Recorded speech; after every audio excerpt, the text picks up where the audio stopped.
ನಮ್ಮ ಬಸವಣ್ಣ ವಚನದಲ್ಲಿ ಬರ್ತದೆ. ಅದು ಒಳಗಿನ ಗುಣ ಬಿಡ್ತದೇನು ರೀ ಬೇವಿನ ಗಿಡ. ಮ್ಯಾಲೆ ನೀವು ಬೇವಿನ ಗಿಡಕ್ಕೆ ಬೆಲ್ಲದ ಕಟ್ಟೆ ಕಟ್ಟಿರೋ ಸಹಿತ ರುಚಿ ಆಗುವುದಿಲ್ಲ, ಬೆಲ್ಲ ಸಿಹಿ ಆಗುವುದಿಲ್ಲ ಅಂತ ವಾದ. ಇದು ಬಸವಣ್ಣವ್ರ ವಚನದಲ್ಲಿ ಬರುವಂಥದ್ದು.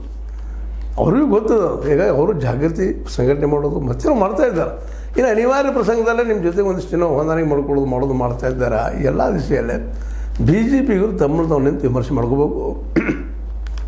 ಕರಂದಾಜಲಿ ಅವರು ರಾಜೀನಾಮೆ ಕೊಡಲಿ, 10 ಲಕ್ಷ ಮಾಡಲಿ ಅಂತ ಹೇಳೋದಾಗಿರ್ಬೋದು. ಯಡಿಯೂರಪ್ಪನವ್ರು ಮತ್ತಿನ್ನೇನೋ ಹೇಳುವಂಥದ್ದಾಗಿರ್ಬೋದು. ವಿಜೇಂದ್ರ ಅವರು, ಅಶೋಕ್ ಅವರು ಜನ ಎದ್ದ ತಕ್ಷಣ ಎದುರು ಟೀಕೆ ಮಾಡುವಂಥದ್ದಾಗಿರ್ಬೋದು. ಇವೆಲ್ಲದರಿಂದ ಒಮ್ಮೆಗೆ ಇವ್ರು ಯಾರೂ ಲೀಡರ್ ಆಗೋದಿಲ್ಲ. 2027ರಲ್ಲಿ ಅದಕ್ಕೆ ಹಿಡಿದು ಭಾಳ ಕಷ್ಟದ ಕೆಲಸ.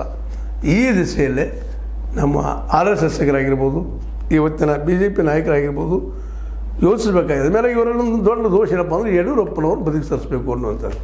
ಯಾಕಂದರೆ ವಿಜೇಂದ್ರ ಅವ್ರ ಮುಂದಿನ ದಿನದಲ್ಲಿ ಒಂದು ವೇಳೆ BJP ಅಧಿಕಾರಕ್ಕೆ ಬಂದರೆ ಮುಖ್ಯಮಂತ್ರಿ ಆಗೋದು ಗ್ಯಾರಂಟಿ, ಆ ಮನೆತರ ಸಾಕು ನಮಗೆ ಅನ್ನುವಂಥ ಅದ.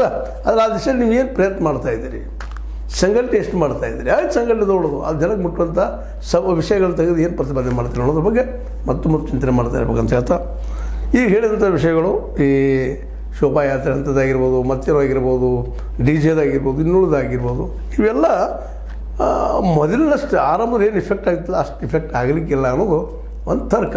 ಇನ್ನು ಒಪ್ತರು ಬಿಡ್ತಾರೆ ಗೊತ್ತಿಲ್ಲ. ಅದು ಚಿಂತನೆ ಮಾತ್ರ ಮಾಡಿದ್ದು ಭಾಳ ಯೋಗ್ಯ.